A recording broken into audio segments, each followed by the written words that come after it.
Reckless Paradise, everyone. I'm your host, Marissa. I'm here with my co-host, Dystro. Say hi. Hello, everyone.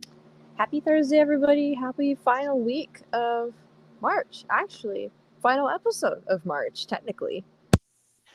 Yeah, gosh, it's been a kind of weird month for both of us, to be honest. Yeah, it really has. It's been definitely a very strange month, but spring is here, and I am having a lot of hope now. That the snowstorms are like kind of fizzling out. We're getting a lot of rain now.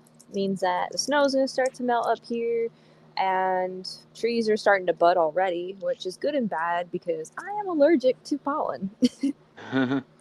Yeah, me too. Huh. Well, I am kind of allergic to pollen, I feel like but everybody to some certain extent is. Just some people have it worse than others. yeah, it. But you know what? It's almost the weekend, so can't complain. Hey, I can't complain. It's Thursday. I hope everybody's having a good week. Thank you guys for joining us tonight. I hope you guys enjoyed tonight's episode. Before we get into the episode, actually, tomorrow is March 31st, and there's two people I want to send my birthday wishes to. First being my younger cousin over in Canada. His name is Guillaume. He's never been on the show before, but I figured if he's listening or any of my family listening, happy birthday, Guillaume. He turns 13 tomorrow. I miss the little bastard. I miss him so much. I can't wait to go see him this summer. So my happy birthday wishes to him. And what's funny is he shares a birthday with one of the greatest guitar players of all time. Yes, I am talking about Angus Young from AC/DC. Happy motherfucking birthday to Angus Young tomorrow. I can't freaking believe it. It's crazy though. That's crazy. I think he turns 68 tomorrow. Nice. Wow. So happy birthday to those two people. Actually, that is a freaking blessing that my cousin shares a birthday with Angus, like of all people. It's like not a lot of people they'll like share birthdays with famous people. Like I know I there's do. some I know that. But there's like a few famous people like I probably share a birthday with but I just don't remember Well, we'll have to Google that later. I know I share a birthday with Pete. Fall Out Boy bassist Pete Wentz. Freaking love that guy. So that's like my biggest flex of all time is I share a birthday with him. Anyways, let's get into tonight's episode, shall we?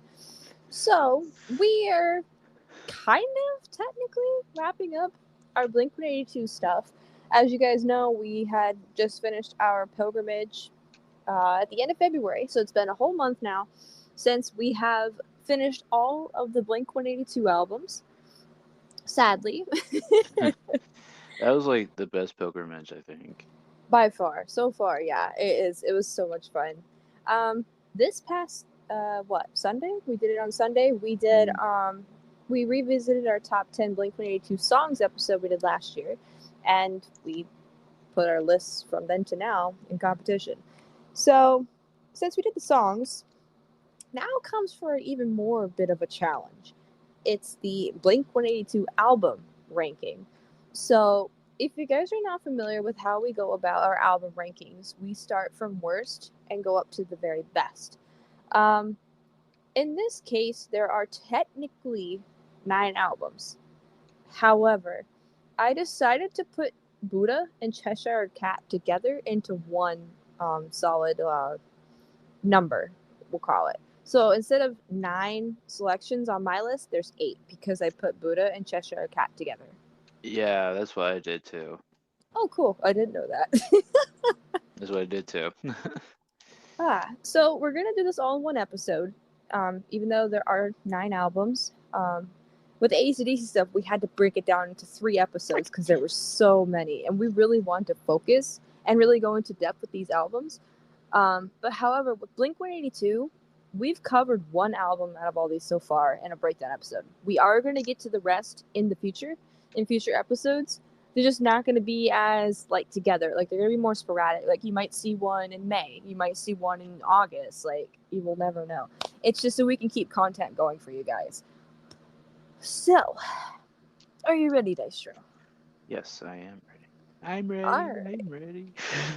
So, as usual, we are starting at the bottom of our list, which happens to be our least favorites, and working our way up to the number one spot. So, Dystro, what is at the bottom of your list? What is your least favorite Blink album of all time? 9. Yeah, I kind of figured that. Same freaking thing for me. Man. There were some good songs on it. I'm not gonna, break its legs or anything, but it's like it's just not Good. good. Yeah. And it hurts me to say that, but not every band's album has to be good. Like you can't like there's not always like that band was like, oh, every album's good. You're gonna have your bad eggs. And you're gonna have your good eggs. And you're gonna have your semi neutral eggs. All right. um yeah, with nine, here's a little bit of background context. So released in 2019, this was when we had Matt Skiba on board. This is the second album they did with Matt Skiba, Mhm. because Tom had left after 2012. This album in particular took more of a turn towards pop, like to the pop sound to kind of fit in, so to speak. I guess they wanted to try something new. If you go and listen Yeah. to any of their tracks, like you can tell it's like more poppy, like with like the drum rhythms and shit. There's even like some kind of sort of pop like sound implemented in some of these songs. It's a little weird, and it's not really my vibe. It's not something that I can really vibe to. However, there are some pretty good songs on that album in particular. Mm. My go-to is No Heart to Speak of. Yeah. That's a good one. I know Uh, you like Happy Days. Happy days. Happy days.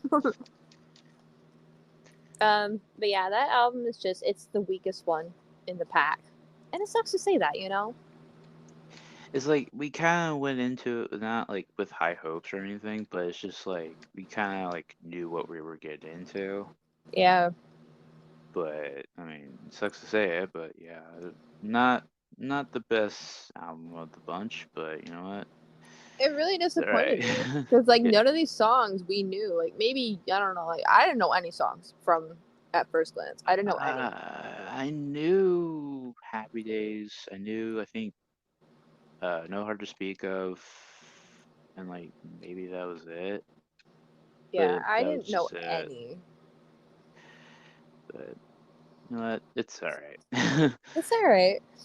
Alright, so, which album goes above 9? um. Okay, so 8. um, I kind of had like a torn sort of like I was torn between two. Okay. Um, it was either Dude Ranch or Charizard Cat slash Buddha, since we're both counting it. Okay. So, do you Um, have a solid pick for that? per, I'm gonna go with maybe Buddha and Charizard Cat, maybe. Wow. So far, we've agreed on everything. We're 2 for 2. But it's like it was just such a toss up because like I mean it was their first like technically two albums, but it's just it. There were some good fun songs on it, but it's Oh, just like yeah. it wasn't just like the sound wasn't there. Like there was The like a lot. production wasn't there. Yeah, there was like a lot of miscommunication on a lot. Yeah, there was some moments where I found that Tom was off key a little bit with his vocals, which again, this is like when they first started. So like it's to be expected there's gonna be some flaws in the debut Right. albums. Just like with any other band. Like there's a lot of, screw ups with some debut albums. Yeah, the production was not there. That's for sure. And like you said, there were some flaws in the two albums. I guess we'll put it there. Hmm. However, it really did showcase what Blink can bring to the table. That is the good thing about these albums. And there were some funny songs in here, like I need my TV And M&M's too. and Depends, and oh my god. It was a fun album though. I can definitely say that. It was a very fun album to listen. It was more fun than 9. I could say that right now. Oh yeah, but it's gonna get even more funner. funnier, should say, funny. as time goes on. Yeah. All right. So what's next? What's at the number 6 position? I think I put Dude Ranch at number 6. I agree. I put that at number 6. That's 3-3 right there. And disclaimer: we did not look at each other's No. list before recording. Mm-mm. Y'all know how that goes. We do this blind. We don't know what each other picked.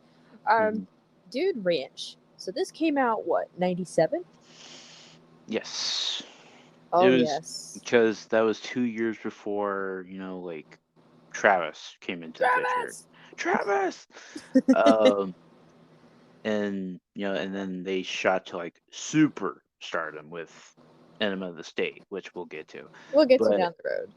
but it's like, man, it was like there was like a lot of like kind of like more funny tracks than like serious tracks, like we'll get to in like later albums. But I think it's just like they were kind of almost not taken seriously a little bit in this one. Yeah, I can see what you mean by that. But then, like, as soon as Enema of the State hit, it was just like, boom, like, they were kind of like taken super seriously, like, put Yeah. on the map. At this time, I think we still had what? Wait, what's his name? Scott? Scott Rayner, yeah. Yeah, we still had Scott in the band. Oh Hmm. my god! Every time I think of Dude Ranch, I think of Josie, Yeah, my my girlfriend girlfriend. takes me home when I too tough to Have to drive. drive. I just heard that song earlier today, too. The fucking music video, like that has to be one of my favorite music videos of all time. Fucking Scott and Tom like go running. fucking Marquis compulsion on the And floor. the fucking paper airplane, like go to the left, go to the Go to the left. left, go to the left, go to the left. No, yeah, no, no, no, no, no, no. No. He's just, and then they're like, no, no, and they're pointing at Scott and shit. It's like, Oh my god. But yeah, Dude Ranch. I'm gonna admit there were some hit or miss tracks on this album, just like Cheshire Cat and Nine. mm, But the production was clearly better for this one. yeah, I would say so. All right, top 5. This might be where we start throwing hands. Maybe. Maybe. All right, what'd you put for number 5? I put self-titled for mine. Oh, oh, What you meant? Oh, oh. I put Enema of the State. okay. So we're finally getting to different parts here. All right, so I put. let's discuss self-titled first. I was just gonna say I put Emma like way up higher. That's okay. So let's go with self-titled first. Released in 03. That album turns 20 this year, which is cool. Very fitting, by the way, to listen to it this year. So, self-titled. I love that album. I really do. It was like one of those like albums that's like that. It's how should I put it? It's I think they're kind of taking more serious kind of route this time around, like more heavier topics, kinda. Um, like the first track off rip, it's like no. Ugh. Um, but like was it like Stockholm Syndrome? Was like That is my favorite Blink song from that it's album. like that's like one of the kind of almost like best tracks onto it, in my I got opinion. with disappointment. I wrinkled from exhaustion. I love that song. It's like But like, even the interlude going into it is like good yeah, too. the interlude. Now, track 1 is Feeling This. I mean, That's kind of self-explanatory. kids. They're fucking kids. I Miss You's also on this album. Another banger of a Blink song. and always. Always. Down. Wait. Yeah, You down. you took a liking to Down. I remember that. Well, because I hear it a lot at work. Down, down, down, Down, down. down. And Go. Tidal waves. The short, like 1 minute and 53-second track. Go. I don't wanna know. I don't wanna know. Oh boy. I love that album. Um, that one's higher on my list a little bit. So technically, don't have to talk about it now, which is cool. Mm. So my number 5 was Enema of the State, released in 1999. This is really what put Blink on the map. Mm-hmm. Oh boy, a lot of good tracks on that album. Mm-hmm. It was actually released on June 1st of 1999. That's pretty cool. And June 1st is coming out too, like Yeah, a couple 2 days from my months. birthday. Yeah. Like Adam's song, All the Small Things, like What's my age again? What's My What's Age my age Again? again? Even Anthem towards the Oh end. yeah, the closing track. And then Um, it's funny because like we're getting Anthem Part 3 with the newer album for that's what they're Blink and stuff. saying. Yeah, That's that's what they've yeah. been saying. Um, I think I've told you this before too, Yeah, but it's like I've said I've seen like Travis, like before he got injured. Um, he was doing the drums for Anthem Part 3, wow, that's cool. and I think either it was Tom or Mark or whoever was in the studio or whatever. They were filming him doing the drum bits for Anthem Part 3. That's cool. So, like, oh. Exciting. Now, my favorite track from Enema of the State is Dysentery Gary. It's so Oh my good. God. It's like she's a fucking weasel. He's a fucking weasel. I love that. When we first heard that song, I'm like, what the fuck is this? Oh boy. That I, felt like so long ago though. I love the funny songs from Blink. That's just how I am. I love the funny stuff. That's what really made this so enjoyable. Like listening to all these albums, we didn't know what to expect.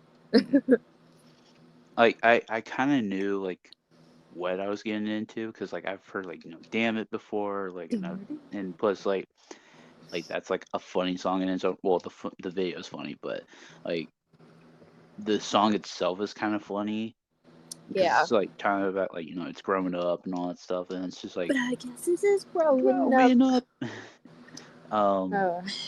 But oh god, if I had to pick a track from MSC, I would say, I mean, like Am songs like that hits in the feels, you know. It really does. Um, but I would say Anthem because it's like Yeah. it kind of leads into the the next album 2 Which we'll years get later. to. We'll get to that one. Yeah, All right. What's your number 4? my number 4 is Enema. Okay, so we just talked That's about that. My number 4 is self-titled, so we kind of swapped. okay. Yeah, So I'm not too mad about that. I'm not too mad. For the most part, we kind of like agree on a lot of these, which is crazy. I thought we were gonna be like all over the place with like AC, like how we were with like ACDC and shit. oh no, no, no, no, no. No, I'm not gonna go back down that road. Oh, I'll turn this car right around. We can go I'll back turn down this that road. car around right It's not that now. far away. It's just down the road about 3 miles. It's about 3 miles. Okay, now we're getting to the top 3. I'm a little nervous, but what's your number 3? Okay, now hear me out on this. I put California at number 3.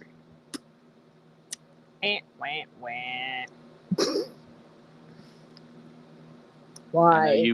I know you probably put it up way up higher, probably. But Yeah. it just okay. There was a lot of good songs. There's a lot of good songs on it. Like every track from start to finish was phenomenal. No, I'm Yeah. not gonna cap on that. It just didn't feel the same without Tom being there. I think he would have done added like a little bit more of a punch than Matt does. But Matt, he's talented. He's a talented singer from Alkaline Trio and all that stuff. It's like it just didn't fit. I think his style of like genre, I guess. Right, I get you. He's kind of like more like hard rock and all that stuff. But then it's just like it kind of like makes it feel like toned down for him a little bit. Right. It didn't make him like feel it didn't make it feel like he wanted to be there kind of. Right. I think with this album, I'll discuss it when I get to it, like for my part. But I do want to hear like what you have to say. Every song, like I've said before, like every song on it was good, like Bored to Death and California, Kings of the Weekend, even Bohemian Rhapsody and Built This Pool and Oh stuff. God, yes. I want to see some naked dudes. Dude. Like every song on that album was phenomenal. I even heard Bohemian Rhapsody on my way home today. Oh God, he just start fucking singing along. Can't grab pipe, put my My finger finger in. in. Like I was Uh, like, why did they end the album like that? Like that's my only flaw. Like they should have ended it on California and left it at that. Yeah, I think so. That would have been like a perfect kind of like closing track. I think that was kind of like one of the flaws that I had too. Like it was just like okay, like it ends like abruptly. Like what? That's it? Yeah. Um, it was like I said too, like it wasn't bad, but it wasn't kind of like It it was was like better than 9. yeah, it was way better than 9. That's why it's at the bottom of the list. Uh, but I mean, it's just like Matt Skiba, him being there, it just didn't, like feel the same. It just Yeah, didn't. I get you. A lot of Blink fans are like that when Tom left. A lot of Blink fans left because Yeah. Tom was not there. Um, but yeah. So my number 3, I put "Take Off Your Pants and Jacket." Ooh. It had to be in my top 3. It had to be. Like this was my favorite classic. We'll call it classic Blink album. By classic, I mean like their early stuff, not like from 2011 up. This Yeah. is my favorite classic album. It just when we heard it for the first time, like I was just taken aback. I was like, wow, okay. Like it has online songs, has First Date, has Story of a Lonely Guy, which is like one of my favorite songs at the moment. Has Stay Together for the Kids, The Rock Show, Reckless Abandon, which I just heard like 2 days ago. On and on, reckless What's abandon. abandoned? Something's wrong. Jeez.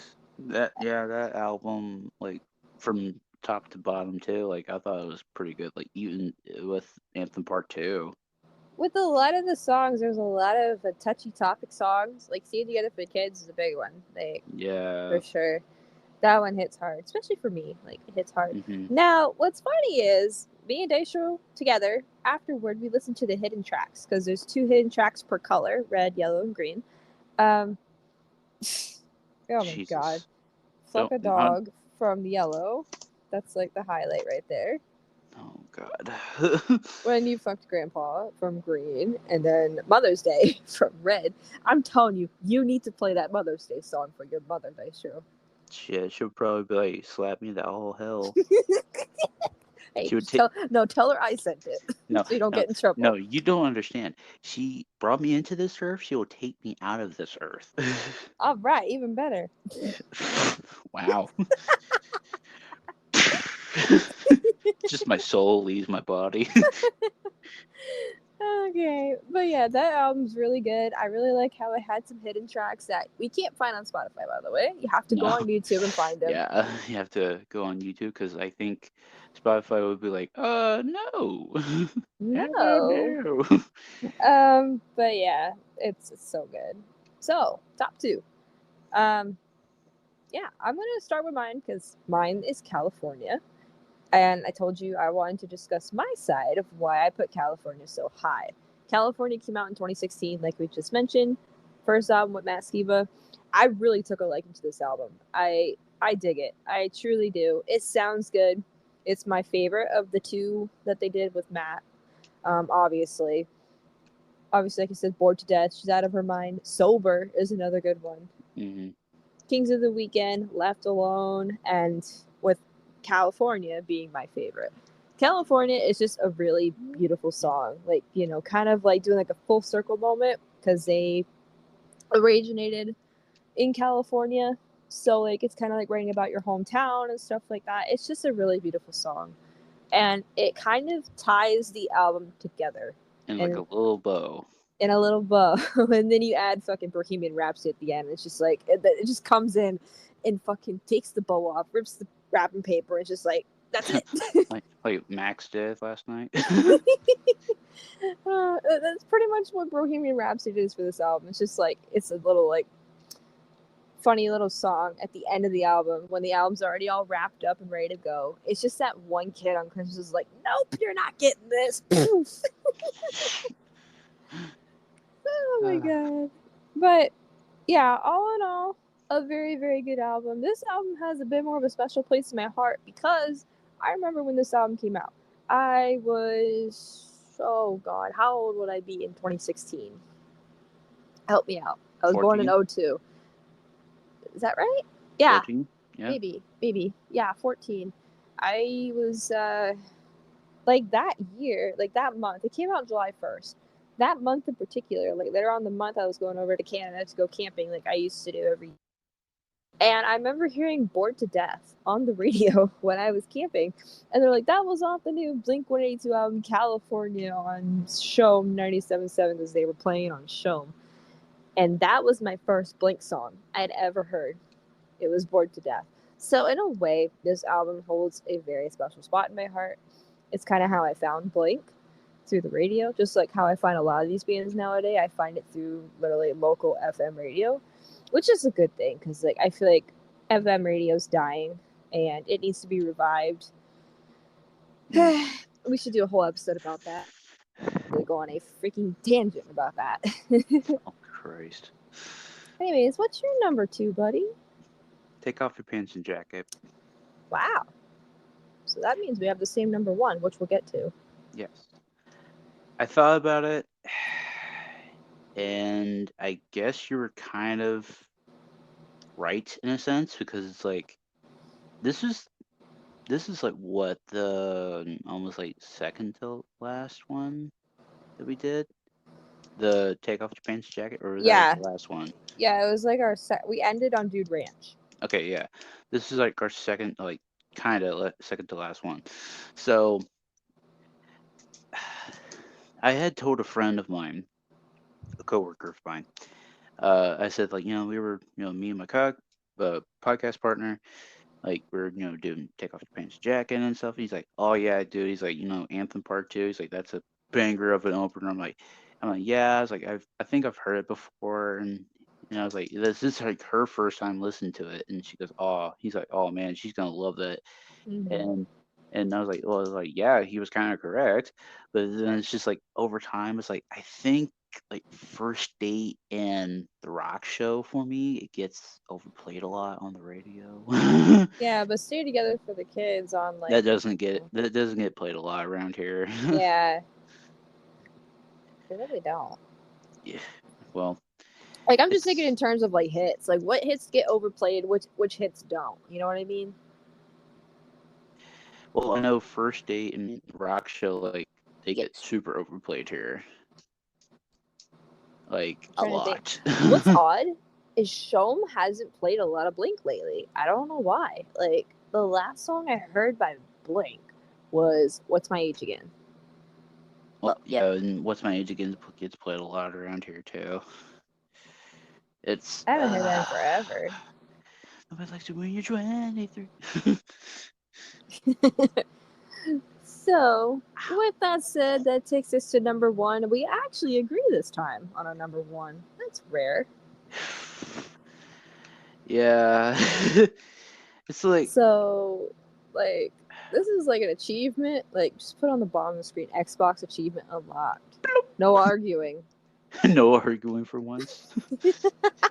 Wow. Our number 1 album, and I'm really happy I can say this too. It's Neighborhoods from 2011. That was like our first album too, which is crazy. It was. That album, like, up to this day, it still gives me goosebumps. This was the final album we got with Tom, besides the Dog Eat Dog EP, which came out the following year.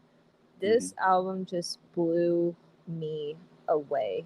Like, again, this was our first Blink album, and I only knew like one track off of it, and it was Up All Night. But like, oh my god, like this is like probably the only Blink album I've listened to in full more than once. Out of all of them, I haven't listened to any of the other ones more than once yet. This one I've heard maybe 4 times. Mm. However, um, we listened to the deluxe edition because that was the only one that we could find on Spotify. And I'm actually glad we listened to the deluxe edition because there was a lot of good bonus tracks, like Fighting the Gravity, Even If She Falls, The Heart's All Gone interlude, and Snake Charmer. Like, can't help it. It's so good. I got hiccups. That made you that excited. It really did, though. Like, come on. Like, you gotta admit, it took you by surprise, too. Yeah, and that was like the first like Blink album that I've heard in full too. Mm-hmm. So it's like put a little feather in the cap here. It like this is and like just based off of what I've read, like at first when this album initially came out, it received mixed reviews. However, as time went on, people started to really gain traction for it. So this was one of those albums that just took a while to gain speed, so to speak. Yeah, gained some traction and stuff. Gained a cult following. In my personal opinion, I feel like this is Blink-182's most underrated album of all time. I would say so, yeah. It's It's good. it's like it's not like, take off your pants and jacket, but it's like, it's like they did it's like they did what they had to do to, just before Tom had left. Yeah, They had to do again. something. They had to do something. Now, we did a breakdown episode of this album in particular, if you guys want to go check it out. It's actually one of our more popular videos on YouTube, which is good. It just shows, what people are interested in, what people really aren't, which we need. We need that feedback. Um, so what is your go-to song from this album? After midnight, probably. I mean, God damn it, you took my answer. Fuck you. My go-to, like as of right now, I have really been into Love is Dangerous, which is the closing track for the original version. Because the deluxe edition, the closing track is Even If She Falls.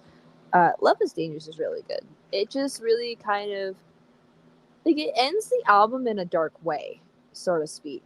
It really does. Like it just shows how like relationships are dangerous in a sense. Like like especially for me because like I have trust issues and stuff, and it's just like and I've been through hell. Let's just say that I have been through fucking hell. Um, so this song just hits me perfect. Like, it hits me in the right spot every time. It doesn't make me sad, obviously. It just feels good. Um, man, I can't believe we had the same number one this time. Like, oh my god, that is an achievement in itself. It's 50 a gamer score. For the most part, we had a similar ranking this time too. I don't know if it's just because there was less albums than like the AC/DC stuff. I think so. Because fucking AC/DC had 17 albums. That was a hell to go through. It was fun though. It was a lot of fun. I came across a lot of AC/DC songs I'd never heard before. Yeah, me too. Like that was like one of the like kind of like longest pilgrimages that we did, but Actually, it is the longest we've done yet. I mean, we're doing Def Leppard right now, and that's 12 albums. We're almost at the halfway mark already. Yeah, that was a hoot and a half on that album exchange or album exchange album album pilgrimage. Yes.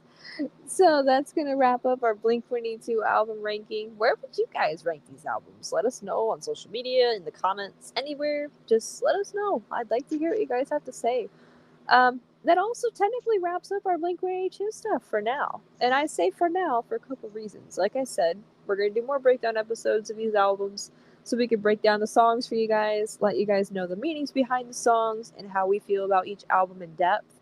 Um, and as well as when the new album comes out, whenever that may be, we're going to listen to it and we're going to give that a little bit of a breakdown as well.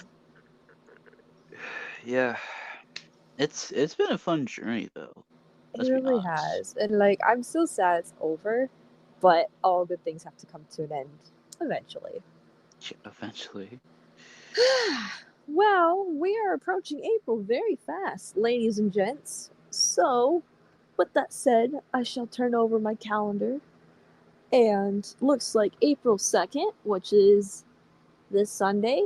Mm-hmm. Oh, we're going backward again. So we are revisiting yet another very old episode of ours, which actually this is very, very old. We're talking like first episode old. We are revisiting our Billy Talent album ranking. Now, we revisited our song ranking, what, was it this month or February? It was one of the 2 months. I We think it was revisited that. February. I think it was February. I So can't. now we are revisiting our album ranking, and I think a lot has changed. Well, maybe. I think so, probably, but you never know. Yeah. So we're revisiting our Billy Talent album ranking. We're going to compare last year's picks to this year. Let's see how this fares because let me tell you, Billy Talent, in my personal opinion, they don't have a bad album. Like, that's just me. They have weak albums, but they don't have bad A bad albums. album. So this is going to be freaking hard. And I'll do my due diligence and And since then, I've listened to Billy Talent 3, so like this is definitely going to be different. and it's like it's funny. I had heard a song from Bill Talent 3 earlier today. Oh, well, there you go. I heard Rusted from the Rain last night. So, if you guys are interested in seeing us revisit yet again another old episode, be sure to tune in this Sunday, especially if you're a Billy Talent fan, like me and Dystro here. Like, I think Billy Talent was like the first group that really brought us together as friends. Oh yeah, for sure. It's the first group that I really introduced you to when it came to my music taste, and heck, it's basically why we named the podcast the way we did. Yeah. Good old days. Just good old days. So, Dystro, you have Song of the Night tonight. So, what's our song? Yes, I do. So, as recommended by Miss Marissa over here. That's me. Yes, we know. Um, she had suggested a song to me by a band called Junk House, Yeah. and it's called Shine. Yeah. I had listened to it, and I was like, you know what? I'm not mad at this. It's pretty damn good. Hey, when I recommend you a song, 9 chances out of 10 it's going to be good. It's it was different from what I usually listen to, but I'm like, all right, you know what? I'm not mad at that. I ain't mad at all. So that is going to be my song of the night. That's awesome to hear. That song is from the 90s. The reason why I had you listen to it is because Shom has recently started playing it, and I've heard it a couple times. I was like, who the hell is that group? Originally, when I first heard it, I thought it was Red Hot Chili Peppers because the lead singer I thought sounds too. almost identical to the Red Hot Chili Peppers. I'm I like, that thought can't so be. too. It can't be Red Hot Chili Peppers. I look it up. It's a group called Junk House. I've never heard of this group in my life, but sometimes it's good to come across new stuff like this. And Shine by Junk House, which is tonight's song of the night, it really shines on the 90s era of rock, especially the late 90s. No pun intended. It really does showcase the 90s in its finest, especially the late 90s. I feel like the late 90s had more of a more what do we want to call it? Had more of like a standout sound than early 90s or even mid 90s. Like early 90s, Yeah. it was all grunge, and then we saw with like the late 90s, like Red Hot Chili Peppers, and then just this what I just said, Bush came into play, Green Day, Blink-182, all these bands kind of started to pop out, and like it's just a really big change at that time period. So, like I Yeah. said, I feel like this song really showcases the late 90s in its entirety. It's so peaceful. It's a good song to listen to if you just want to relax and just unwind. Just listen to some good tunes. So, I guess that's what Dystro is recommending you guys to do tonight. Go listen to Shine by the group Junk House. Go relax. I will leave a link at the top right hand corner of the episode towards the end. Go ahead and click on that. It'll take you to the video. Go listen to it. Really good song. Yeah. I mean, if Marissa recommends me something and vice versa and stuff, we know we're in for a good time. Yeah, yeah. So that's it. If you guys stuck around to the very end, we greatly appreciate your support. Be sure to follow us on social media by clicking on the link in the description below. It'll take you to the link tree. We have Instagram, Reddit, TikTok, and Twitter. Go follow us there to keep an eye on the podcast in case stuff goes wrong and we can't post. And Dystro's gaming YouTube channel is on there, and we're getting pretty close to his next milestone, which what 600? Yep. Wow. I'm at 569. Nice. Nice. He's getting very close, and I couldn't be more proud of him. He posts weekly gaming content. Sometimes I'm in there too, because we play video games when we're not podcasting it up over here. That sounded really bad. That was like the worst thing I've ever said on this show. Oh god, that sounds so we're bad. not we're not podcasting it up over here. God damn it. That was totally like an early Okay. 2000s. That was like totally an early 2000s Josh Peck moment from Boomer. Drake and Josh. Oh Not my podcasting it up over here. god, no. We're gonna clip that for sure. Yeah, I know you fucking will.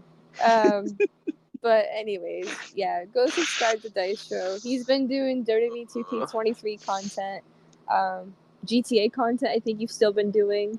Yeah, sometimes. And some memes, memeing it up over there. Okay, I need to stop. It's a meme. One of my latest ones that was 13 hours ago has reached over 900 views, so it'll probably be over 1,000 maybe by tomorrow morning. Maybe. Wow, that's Don't know. awesome. That's cool. Really don't know, to be honest. Once again, go subscribe to Dystro. Show him some love. Be sure, once again, listen to tonight's song in the night shine by Junk House. And that's it. Thanks for listening, guys. We'll catch you guys in April. Peace. Peace.